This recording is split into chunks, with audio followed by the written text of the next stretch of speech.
Lourdement armés, ces combattants posent dans le hall de l'aéroport d'Alep, la deuxième ville de Syrie, tombée dimanche en 24 heures seulement. Ailleurs, une statue du frère du président Bachar al-Assad est détruite par les rebelles d'Ayat Tahrir el-Sham. Allahu Akbar, Dieu est grand, c'est la fin des dictateurs. C'est la fin de tous les dictateurs. Alep est libre. Le groupe islamiste a lancé mercredi une offensive éclair contre les zones tenues par le régime.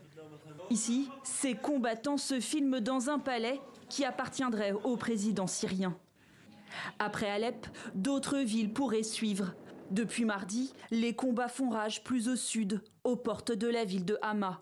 Ici, des blindés abandonnés par l'armée syrienne.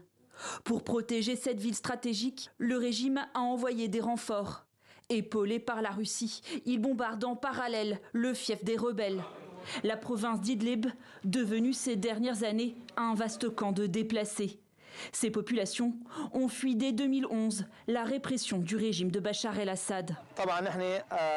Nous avons été déplacés de force et nous étions en quête de sécurité.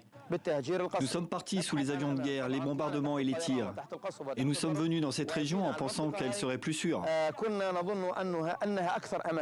Depuis le 27 novembre, près de 500 personnes, dont une centaine de civils, ont été tuées dans ces combats.